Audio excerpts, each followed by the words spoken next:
Hi, this is Carrie Brownstein. This is DJ Premier. This is Darren Aronofsky. You got the RZA right here. Rose McGowan. Radiohead. Aisha Tyler. Tribe Called Quest. Fred Armisen. Fritz Paul. Javier Munoz. Seth Meyers. Frankie Cosmos. Flying Lotus. Hi, we're Chaim, and you're listening to the Talkhouse podcast.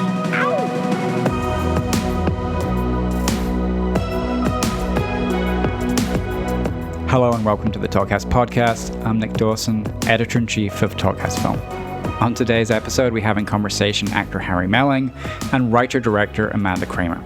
Melling is one of the most exciting young actors around, a performer who has been honing his craft on screen since his childhood when he played Dudley Dursley in the Harry Potter films. He has long eclipsed that initial breakthrough role, however, making his mark in auteur productions like James Gray's The Lost City of Z, the Coen brothers' The Ballad of Buster Scruggs, Antonio Campos' The Devil All the Time, Scott Frank's miniseries sensation The Queen's Gambit, and most recently, Joel Coen's awards contender The Tragedy of Macbeth. Melling spoke with Kramer over Zoom late last year when he was back in London for the holiday, on hiatus from playing Edgar Allan Poe opposite Christian Bale in Scott Cooper's forthcoming historical thriller, The Pale Blue Eye. The reason Kramer and Melling recorded this conversation is because Melling is the male lead in Kramer's new movie, Please Baby Please, which also stars Andrea Riseborough and Demi Moore. The film, which is a smart, provocative exploration of gender, sexuality, and relationships, housed inside a colourful, boldly stylized 50s set musical melodrama, is having its world premiere at the International Film Festival Rotterdam this week. Kramer is a brilliantly original filmmaker who made her feature debut in 2018 with the offbeat thriller Lady World, and made a splash at Talkhouse the year after with her outspoken article, Why Does Everything Look So Fucking Ugly? She also premiered her excellent short film Sin Ultra at Talkhouse and is an officially designated friend of the site. With characteristic individuality, Kramer steered well clear of the questions that Melling is usually hit with, and so their conversation is richly diverse, touching on everything from, of course, their experiences shooting Please Baby Please during COVID in Montana, to Harry's love of dancing, why Amanda almost had a breakdown on set, actors' misplaced obsession with playing real people, how Amanda expanded Harry's love and knowledge of English cinema, and much more. So, without further ado, let's turn it over to Amanda Kramer and Harry Melling.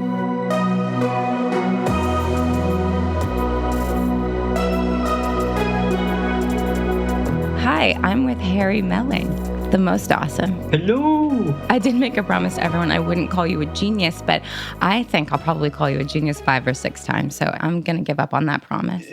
I saw you in the Scottish play Last Eve. Amazing. You were wonderful. I have been waiting for that movie to come out for so long, but you were absolutely incredible. Thank you so much. Of course, you have the first, I don't think this is a spoiler, but you have the first visual line of the film. So I gasped. Yes. I wasn't expecting it. I thought I was going to be, looking right at Denzel or something. I saw you, I gasped. And then I felt like the coolest person in the movie theater because I was like, I know him. It's so goofy, but you were fantastic. But that movie's gotten enough press, so I'm not going to give it any more. Do you know what I mean? That movie is going to have enough love. It's people seem to really be enjoying it, which is amazing, really, considering it's Shakespeare, and Shakespeare comes with so much sort of taboo and all sorts. So I'm thrilled, really thrilled. I thought it was an incredibly lucid script. Like, it's so lucid when you watch it, actually. Yes. Yeah, we had 2 weeks kind of fighting about that exact thing. How do you speak this language for film? That was what kind of 2 weeks of that rehearsal period was, just purely that. Because, some people amongst the cast were far more rigid in terms of wanting to obey the iambic pentameter and the end of lines, etc. And some weren't. And yet it had to have a common language within the film, which is what I think Joel's genius was the fact that everyone felt like they're in the same film, which I thought, considering how visually striking it was. I'm so glad there was a common sort of ground for every actor walking onto set, which was, I know exactly what film I'm in, which is part of the reason why I think it was so successful in terms of the cohesiveness of it. But I agree, the whole language question was a huge question when we were rehearsing. I also love that everyone just has their own voice. I love your voice. I love your speaking voice. But obviously, you are not often speaking in your speaking voice in film. In fact, you aren't speaking in your speaking voice in my film. Yes. In our film.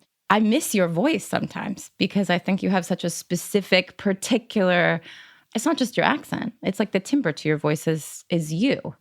And I miss it. It's somewhat like Andrea Riseborough. She never uses her voice. And so it's just like, I'm always like, when I talk to her in real life, I'm just confused, of course. But you opened your mouth and I heard Harry Melling, and it was wonderful to hear you do Shakespeare in your own voice. Oh, good. There was one version where we did start doing accents, and it very quickly fell apart. It very quickly fell apart. You know, all of us Brits doing American accents, all the American cohorts loosening it, like making it more RP, and it just kind of, it moved in a really funky way that was not useful for anyone. We don't do that. We don't want that. And the whole idea, we don't want that. And the whole idea of artifice became this other kind of, you know, we have enough. The world is artificial enough in a strange way. We don't need people sort of pretending to do that alongside it. So, yeah. Do you feel like when you were a kid and when you were a kid getting obsessed with acting in film, like were your heroes English actors? Were they American actors? Did you care more about American films? Did you like the Brits? Were they more like, did you see yourself in them or them in you or something like that? Or were you like a Hollywood kid? You're like, Hollywood's cool. That's your voice. Hollywood. Oh, no, Hollywood. I think I was the kid who loved theatre. Yeah, me too. Yeah, you see, I loved theatre. It was this mad, magical place that anything could happen in. And I think that's the thing I fell in love with more so than actors per se to begin with. I think it was the idea of being in a space and anything can happen, really. And then, of course, once I get into that whole thing, and then I became very interested in actors at the time, English actors, because that was the landscape I was in terms of the theatre world. And then from that, the whole What Shall Not Be Named happened. Mm-hmm. And then film became a big part of my life and how, you know, you straddle both worlds. And actually quickly going back to your film, to our film, one of the most exciting things about it is the straddling of both those worlds. I watched it and thought, gosh, this is so theatrical. And I of course it is, as I was wondering, of course it is this kind of thing that straddles both a very cinematic landscape, but at the same time has these wonderful, bold choices from everyone, I think, in different ways. And so I think theatre was the thing that was my in. And then everything kind of fell out from that point, I think. I'm going to read, you're going to hate this. I can't wait to hear you after I say this. But for the EPK, which, you know, is an annoying insider talk for electronic press kit. How dumb, right? You know, I got asked the question, how did you come to Harry Melling? Why did you cast him? What was the process like? And I just want to read my brief answer so that we can speak upon it.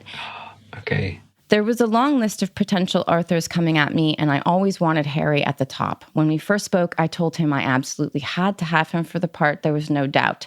I was very effusive, maybe too effusive. He is a brilliant romantic lead. His character work is sensitive and revelatory. You yearn for him and with him, and he's such a warm, synergetic presence on set. It's no wonder auteurs circle Harry. He remains believable. He wants to perform. Both he and Andrea are amazing professional dancers. His final dance of the film was the first thing he shot. Night one of our schedule at 4 a.m. in 10-degree blustery Montana weather, and watching in the monitor, I could feel Arthur's full character arc in Harry's body. It was as though we'd shot the entire movie already. That's the kind of elite emotional tracking Harry can do. His focus is inspiring. None of that is a lie. All of that is the truth. I do want to talk about your dancing for a minute. You are an incredible dancer, which is so, what I love is I told your agents when it was over, I said, oh, Harry is an incredible dancer. And one of your agents said, you should hear him sing. He has the voice of a bird, which, by the way, did not describe which bird. There was no mention of which bird. Yeah, it was a hawk. Yeah. So you're an incredible dancer. Have you danced your whole life? I have, yeah. Are you trained? I wouldn't say trained. Do you tap? I do tap. So as a kid, I was fairly overweight, and yet I was adamant that I was going to be the most successful dancer that ever there was. And so I used to sort of You're on track. Go to every single I go to ballet, I'm on track. So I'm going to get there one day. I went to ballet and tap, street dance, everything that I could possibly do. Why? Did you just like dancers? Like, what was the allure? I love dance. I loved movement, which is something I think I still have a real interest in, certainly in terms of character. I just really wanted to move. I was a very restless kid, so I just always wanted to be moving. And yeah, sadly, that whole thing kind of left when I was about 16, and I went, I don't want to do this anymore. You got too cool. I got too cool. There's other things to do. You got too cool. You're too cool. I want to be a very serious actor. You can't act and do West Side. You can't do Guys and Dolls. You so can. But I wanted to be a serious actor. Yeah.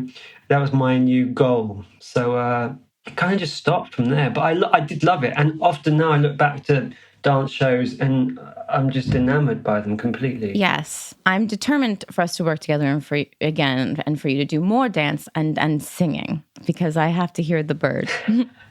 The bird, as we now will call you, the bird. The sweet bird, yes. I do want to say, on set with Harry, I tried to get him to talk shit probably every day. I just would be like, Harry, Daniel Radcliffe, what a pussy, right? No, he wouldn't do it. So I just want everyone to know that Harry is a good, solid human who won't talk shit about anyone. I, on the other hand, am not a good, solid human. But, there's the thing where you just you get energy at you. You don't necessarily want to be rude. You want to be loved. You need to be loved, because we're in the business now of loving, which is so odd. Mm-hmm. It's a very 21st century problem. Did Oliver Reed care about being loved? No, he did not. He did not need to be loved by any means, and probably wanted everyone to hate his guts or something. So it's just an odd thing, because you have to sell yourself as the most gentle, loving soul, and then also, I don't know, act. It's too much. Yeah. And you remain a very private person, which I think is the only way to get through this. It's the only way. As a laugh once, I went to one of these websites that are incredible, where it's like, Harry Melling, what are his stats? What does he like to drink? What does he like to eat? Because, people make these sites that are obscene. And it's like, who is Harry Melling dating? Nothing. You can't find anything. And I love it. He's notoriously private. That's amazing. Well, wow. The stats that they can glean, but nothing that is like social media, nothing that is, you are private, which is another reason why you are a great actor, because you're going to surprise people for the rest of your career. You're going to take roles that are surprising, and you are going to be surprising within them. And I think it's amazing. These websites are stumped. They fucking cannot figure you out. It's so great. You are elusive. So good to hear. It's cool. It's actually very chic of you to be elusive. I'm sick of knowing what everyone's doing. Yeah. I don't want to see Jennifer Lawrence mopping on Instagram, her house or something. Forget it. I don't want it, Yeah. I want to think that she dies and is born with every role. I want the mystery. I want the mystery, Harry. But that's something that doesn't exist anymore. I mean, back in the day, you were an actor and you did these mysterious turns as these different things, and that was the focus. That's what people wanted to kind of go to the cinema to see, was these transformations. But that is something we've lost, I think, in terms of what we feel we need in order for something to be exciting, to grab an audience.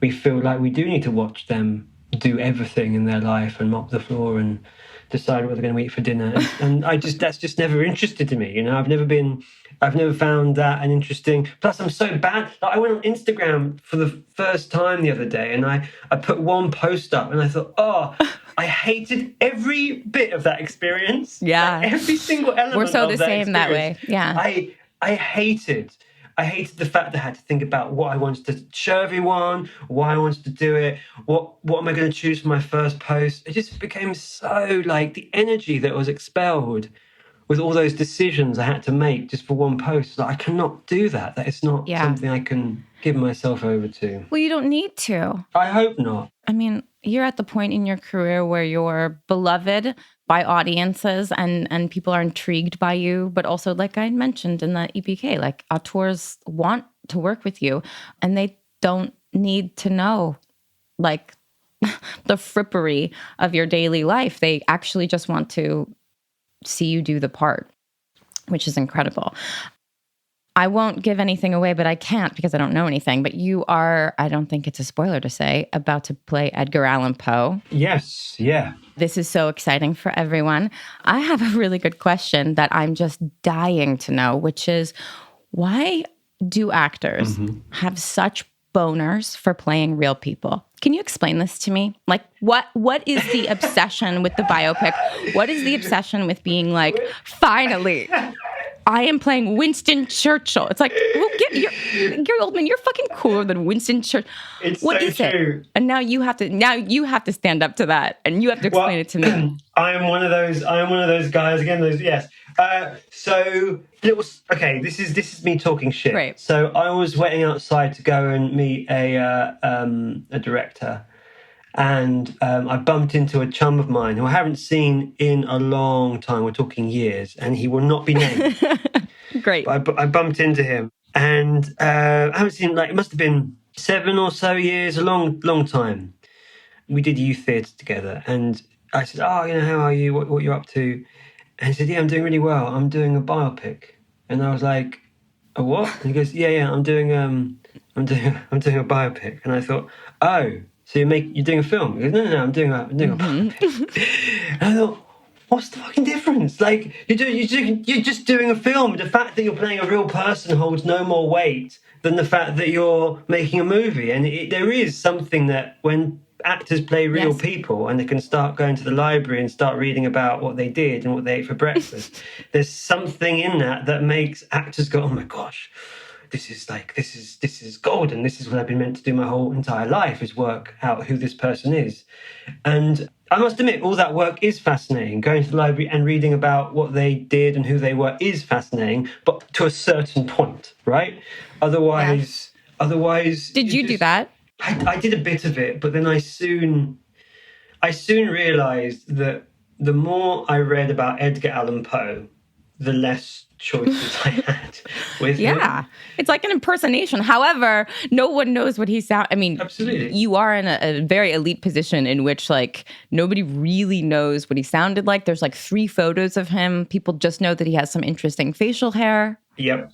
Nobody really knows. So you've got free reign. You're in a great position to be your path, your own destiny with him, right? Yeah, absolutely. And I think a lot of people mention this to me who I respected as actors. And I think, that some very good friends said, as long as you get an essence of him, it's fine. Just get an essence of who he is. You don't need to kind of do every little bit and make sure that every small detail is there. You just need to get a feeling of what it must have been to be him. And I thought that was really useful because you can go down a rabbit hole of, no, his voice has to be this and it's got to be this and so forth. And the point is to create something. It's not to try and regurgitate something you've read in a book. So that was an interesting lesson. I'm in a weird position also because I did something when I was 11 years old that to this day still is the thing that is over my shoulder. So I kind of feel like anything I do from that point is going to be fine because they're still going to talk about the thing I did when I was 11. So yeah, you have to play like Margaret Thatcher now. Exactly. But still they go, oh, Dudley Dursley. And okay, great guys. Well done. Congratulations. Well done, everyone. Yeah.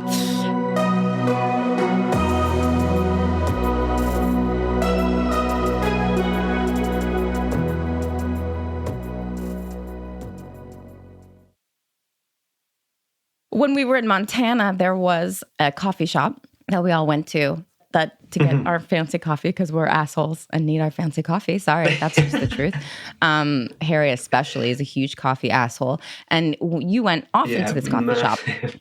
And one day I was in the coffee shop and the barista said to me, now we're masked, of course, it's during the pandemic. It's also snowing out, so we're also bundled up. You wear a beanie usually, and have a big coat. And the barista said to me, do you live in Montana? And I said, yeah, lied. Why did I lie? Who knows? Just lied. Yeah, of course. Obviously, look at me. I live in Montana. And she said, I I know this is the strangest thing to say, and it doesn't make any sense, but I think the man who played Dudley in Harry Potter is in Montana, and he's coming in and getting coffee. I mean, the look on, like, she even realized that she thought that she was losing her mind. And I was like, oh, really? What? That's so strange. Maybe he's shooting something. That's weird. Yeah. And she said, I want to say something. And I said, oh, no, I don't think you should. It might not be him. Tried to save your ass. Oh, man. From a local barista just screaming at you. Well, you've got my back in those situations. You got my back. Yeah.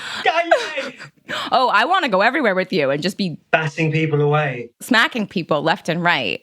It's weird. What happened was it was interesting. I kind of the last year's been different, but for another reason. But before that, I would never get recognised.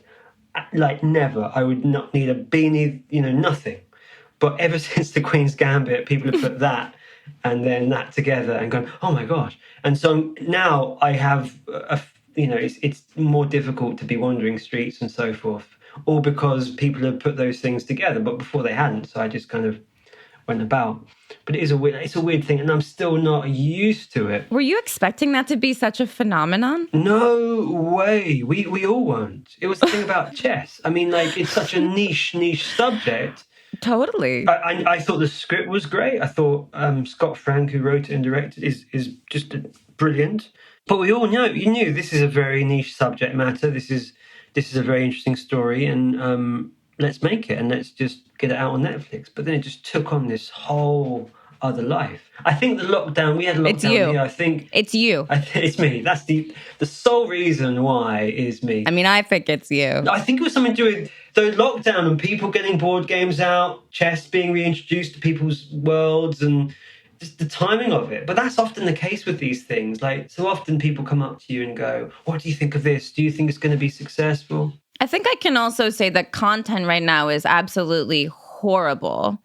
Content is, I mean, we're in a phase where, like, it's just the worst of the worst. And when something is made so beautifully and acted so beautifully, people remember that they crave that. They remember that they want that they don't just want to be given the algorithm. They want a good story. It was a great story. So I want to ask you a little bit about your process as far as getting scripts. I presume you get a lot of franchise scripts. I presume you're in the track to be like, people maybe send you villain roles for Marvel. I'm guessing. I don't know everybody. I don't know. But I'm guessing you are given like the classic brilliant character actor pieces of larger franchise movies. I presume you get huge scripts that are already going. And then you get some independent, smaller scripts. How are you reading? How are you choosing? I try and read everything that I can. I try and read everything. And how do I choose? It's just a feeling. Like, it's a feeling of that interests me, that doesn't interest me. Sometimes I get told that things that I'm not so interested in, I should be interested in, and therefore I need to sort of read them again with a certain different perspective in mind. A drink. Yeah. A drink. Maybe a drink. A stiff drink, yeah. How much money? So that's kind of how I do it. It's something that I don't have a game plan like some people do. I don't have I need to do my my biopic. There's none of that going on. I try and choose what in that moment interests me, and it is as simple and as hard as that. And so sometimes you can go without reading something that takes you for quite a while, and you just have to trust that something will happen. Before doing Edgar, there was a patch where I was like, nothing really is. Yeah, you're picky, which is great. Grabbing, which is great. Well, but I wasn't always picky. I think like when you're starting out, you just want to do as much as you can, and then when you do that, you realize the things that fit and the things that don't fit. Like, that didn't fit for me because of X, Y, and Z, and that fitted because we had like 2 weeks prep and we were constant conversations with the director. That worked for me, that worked for my process. And then other things won't work for you. And so you learn from that from those early experiences what to look for in future projects. But to go back to your script was the quickest yes I think I've ever made. How cool. I think I've ever made. And you're still being honest, right? 100% honest. It was one of the quickest yeses I've ever made because your first, like even the description of the young gents on the first page and what they do and how they're introduced, I was like, who the fuck is this writer? And like, why is she writing a script as beautifully as this? You know, it wasn't just a dialogue that had this kind of poetic wit to it. It was the whole thing, you know. It was extraordinary, and I just knew that if I was lucky enough to be in it, I had to be in it. And those are the feelings that you're always striving for, I think, as an actor. Those feelings going, oh my word, this is so exciting. I've never read anything like this. How do I get involved in this? That's the feeling that I always crave. And of course, it's not always going to be that. And some things you take for different reasons, like, oh, that will introduce me to this way of working, which is something I need to do more so. And so it's all a process. But to say there's a game plan, I think, is a stupid analogy for any actor, really, because you never know what's going to take off. Like a thing about chess took off, which was strange. So you just never know. You never know what is going to be the thing. Well, I remember when I cast you with it was like one of those moments where I felt like just trumpets were blaring and like confetti was being thrown everywhere. I was like, I did it. You know, I was so happy. I told everybody. Everybody was a little like, oh, how did you get him? Like everyone gave me a little shit like, oh, how did you get him? And I was like, well, he read my script and he liked it.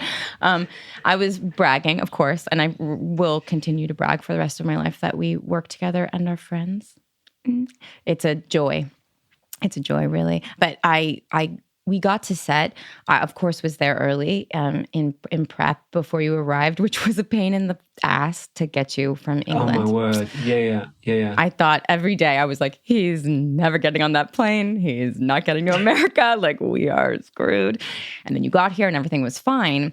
And the week of rehearsal, I kept being like, hey, Harry, do you want me to run lines with you, or do you want me to? Because what nobody knows is I, of course, did not audition Harry. Never. I knew I wanted him. I didn't need any of that bullshit. You really could have, though. You really could have done. Just so you know. There was no reason to do it. But we had never done it. And we're days from starting. And I keep going, Harry, do you want me to? And Harry's like, no, I'm fine.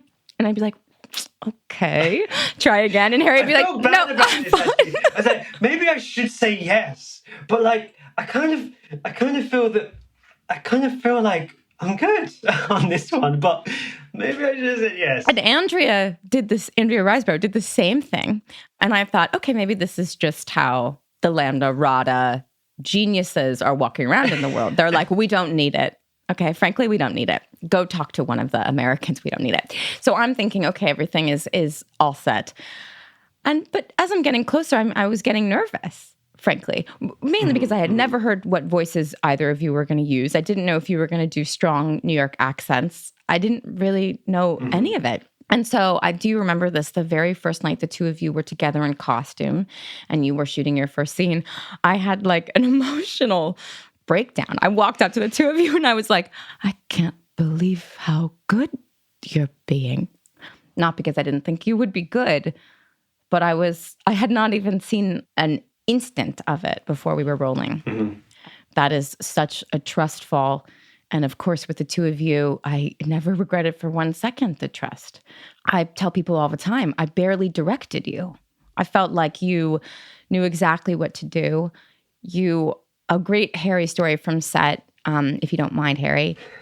Yeah. I caught you once looking at, everyone was setting up.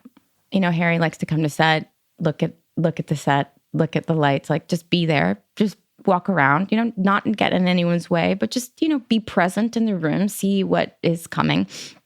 And of course, Harry is welcome to do that. And you get to set and I see you go up to a prop.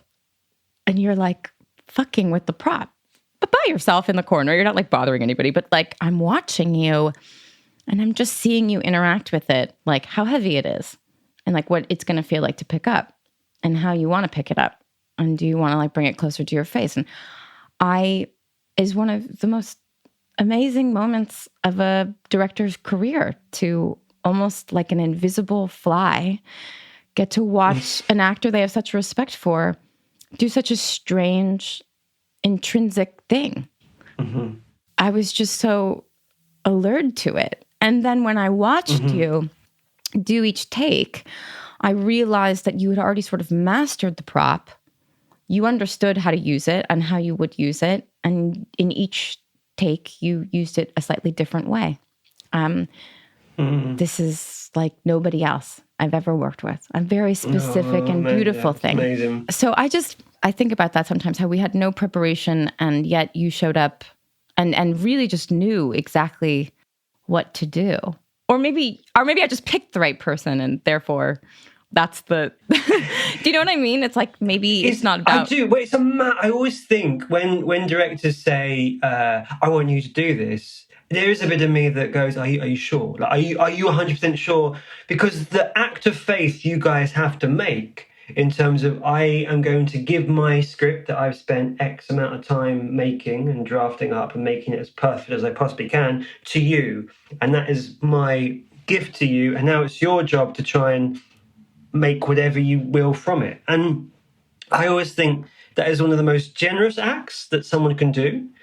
And I also think, what a mad leap into the dark and to the abyss, because it is an act of faith on a writer-director's part to go, there you are. And so I completely understand where this nervous breakdown came from, which was, is this going to be what is in my head, or is this any version of what it can be that I've thought up in my head? I was just so proud of what you saw in Arthur, who I think on the page, which no one will ever get to know, on the page was somewhat neurotic, but also mainly just a struggling, sort of sad, hopeful, odd, man. Yeah. More specific than that, but just generally. And you gave him an odd rage where I was so excited sometimes to see you get angry, which was not in the script. But to work toward the repression that he feels, the sexual repression, you sort of matched it with sort of an aggressive repression. I loved it. That is like being pampered, because you cannot expect that of almost anyone else. You really can't. Yeah. Many people you don't rehearse with them and then you see them do it and you're like, oh, fuck, this is bad. And not bad, but wrong bad, or, right? Because there's the movie in my mind, there's the movie in your mind, and then there's the movie we will inevitably make together. And that's the only one that exists, because we're on those timelines will never be seen. So to think that the one in my mind was made such better by the one in your mind, that's the only gift really that there can be, right? It's such a kind thing to say. That is such a kind thing to say. But you said something amazing. I remember when we first started out, which was the film, the most interesting version of this film is the version that belongs to both of us. And that's not always the way on film sets. Sometimes you are trying to definitely do something for a director and fulfill exactly what they want. And that can be, in certain instances, quite a hard thing to do as an actor, because you as well, I feel, work best when there's an invitation to take on what that person has written for you. But you said that very early on, and I thought, right, okay, here we go. And also you didn't direct us because you allowed us to play. You allowed such fun and playfulness to happen, which is where these things came from. Well, there were often times when Andrea would do something and I would think to myself, oh my God, what is she doing?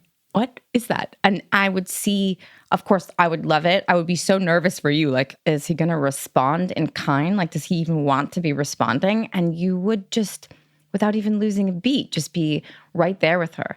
An incredible scene partner, somebody who never ruined an improvised take. And she doesn't ruin your improvised takes. You guys are both the sort of, you have that sort of symbiotic thing of like, I'm not going to break.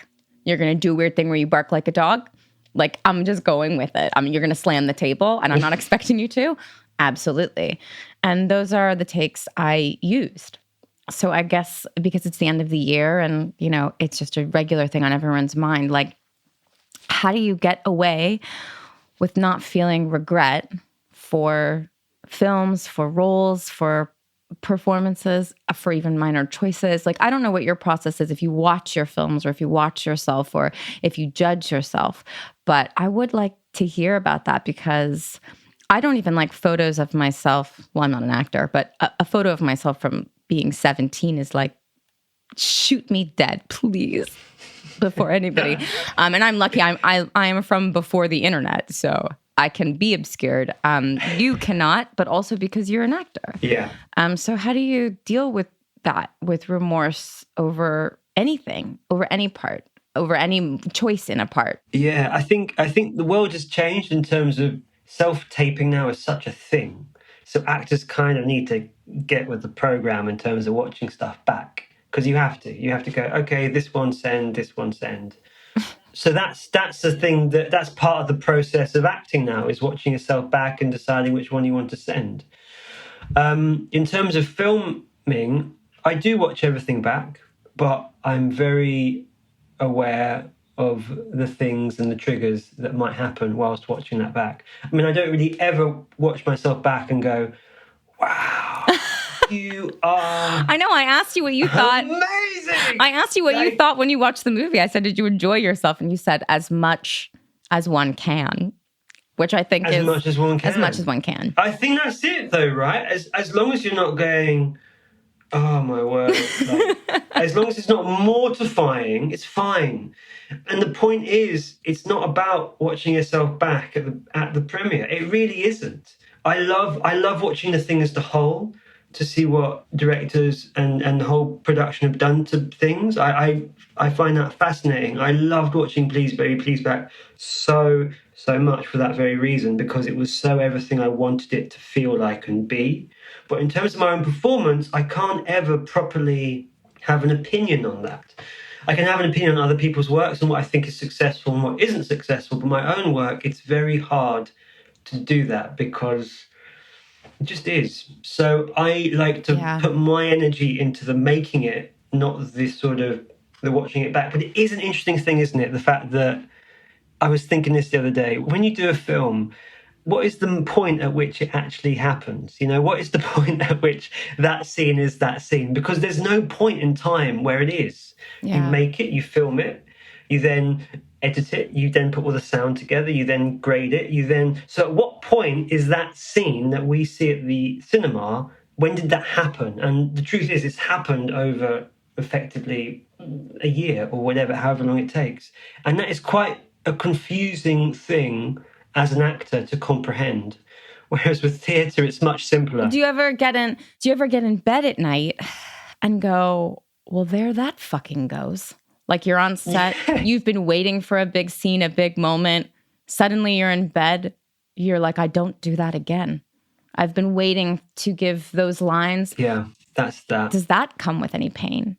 Like in that moment, at least? Not pain, but I think the more and more I do it, I'm surprised at the scenes or the moments in which you go, that is something that I need to be ready for and to hit and to make sure that lands in a particular way. And then maybe it doesn't. Maybe it lands in a different way. To not beat yourself up about it, because inevitably there's going to be another moment that you just kind of went, ugh, you just haven't really looked at. And then suddenly the director will say, I think in this moment you're doing a cartwheel and you're sort of doing something else. And suddenly you do that and that will unlock something completely different. So I like to think that hopefully those moments balance themselves out, because there is a potential danger in putting too much pressure on something, a particular moment when you come to it. There just is naturally. Of course. Have you ever wanted to go up to a director and be like, do not use that take. Please do not use that take. Do not do that to me. Like, have you ever wanted to? Just be like, dear God, come on, please. There's been a few takes that I do, because I think it's important. We have to fail, right? We have to fail. That's kind of where good art lives, is the risk. So you have to be shit, and you have to do all the other things that may not be, will hopefully not make the film. But if I do a take, I'm like, wow, that was so bad.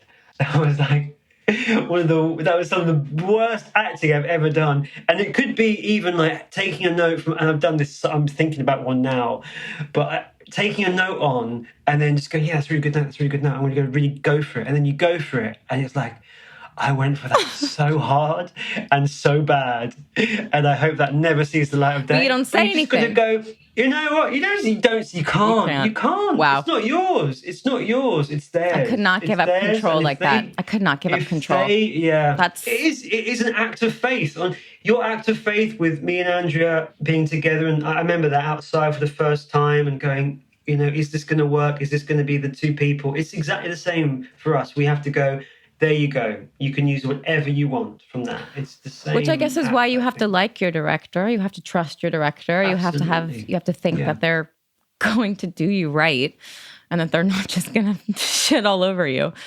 That's so brutal, though. That really is so brutal. But you never see yourself and go, that was shit. Because you give such great performances. And you have, I think, a healthy ego, Harry, where you're like not vain in any way, but you know when you've done something well. And I think that comes with your training and a decade, 2 decades, you know, it's going to be 3 decades soon, dear God, of acting and just being in the profession and just sort of being not only a consummate professional, but also being prepared. And you're very prepared. Yeah. So surprise is good, though. Also, surprise is good. I'm often surprised at things that I felt didn't feel as good, and when I watch back, I'm like, no, actually, that makes sense. And then stuff that felt very good can sometimes like not come off in the way that you had envisioned it coming off. It's a very strange medium that you can't quite trust. You just need to trust the process and give yourself over to it and be available to sort of being manipulated. I think that's the key in a way. And are you ever in the position of seeking out work? Or are you ever like, I want this thing, or I want this type of role, I want this director, I want something like, or do you like to say, I would really love to try a musical, a horror film? Like, are you ever in a headspace where you feel as though you want something? Are you ever looking? I think I am looking, but probably not in a proactive way. I think I'm looking in the. Do you know what I mean? It's weird. I know what I want to do. I know that's very definite, and a lot of my friends say, "Wow, you really know what you want to do, what you don't want to do." But I won't necessarily look for it. I will want to receive it, and then from that, give an offer of something that I think might work from it, or pursue that. I did write a play once, and that was something that was very much me wanting to tell a story about something. I don't know if I would feel so comfortable if I said to myself, do you know what, I really want to be in a musical? And then went, okay, write me a musical. Because there's something But I would. Something about See, that. if you called me and you were like, Amanda, what I really want to do is do a tap dance. I want to play Helen Mirren in the Helen Mirren biopic. Please write it for me. I would say, Harry, that's a great idea. Yes, I'll get started that's tonight. A great idea. It's going to work. I think we should adapt your play for the screen, you and I. I would love that. I was thinking about that the other day. Build something just really iconic. Build you a beautiful set. Yeah. Let you do the entire thing by yourself, really. It's a lot. Yeah. It's a beautiful play. I read it. I'm lucky enough to have read it. I'm unlucky enough to have not seen it. So that's why I say we should adapt it. But I'm curious too about English films and how you feel about being in English films. Because you have not moved to America. Well, you were an education, Amanda. I can't believe that. That makes me so mad at you. You should be watching Mike Leigh and Ken Loach. Like, this is what they exist for. They exist for little Londoners. Well, my Mike Leigh was good, to be fair. My Mike Leigh was strong. But Peter Greenaway was a revelation for me. Yes, you remember that? Peter, you going, have you seen this film? And I was like, no, never heard of him. And you were like, what? I said, you're English. And that was revelatory. Like, you're English. You should know who Peter Greenaway is. And I have no idea who Peter Greenaway is. Sorry. and you managed to get me a version of I'm going to say the title wrong because there's so many bits. His mother, his cook, the cook, Yes. the cook, the wife, the mother, and Yes. his wife, And or something. Jesus, and Jesus, and everyone else. And I was like, how on earth have I not come across this? So you were a massive part of my English education. I think if you do love English actors, if you love English filmmaking, there's just so much brilliance. And I do think that you are just the top of the tippy top. You are one of my favorite actors living. Yeah. It's humiliating. I know. But you are just the best. And I told you when I met you, I was like, oh, my favorite actors are Oliver Reed and Dirk Bogarde. And now Harry Melling. What a trinity of divine freaks, right? True freaks. Oh yeah, no. I mean, to be thinking of myself amongst such men, that's just. You are the least drunk of all of them, so you're gonna have to catch up. Yeah. I'm still young. I've got time. You've got Amanda, time. that is just the most extraordinary thing to say. So thank you so much. Like, working with you was just a joy, but you know that, so I don't need to say that again. I can't wait till we do it again. I can't wait to see you again. I miss you, Harry. I know. You too. It's been a time.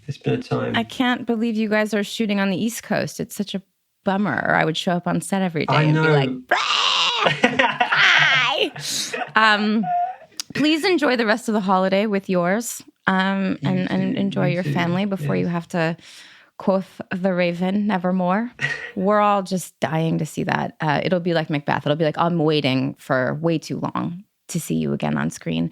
A shameless plug for us. Our film is opening the Rotterdam Film Festival, which is at the end of this month, January. It's at the end of January.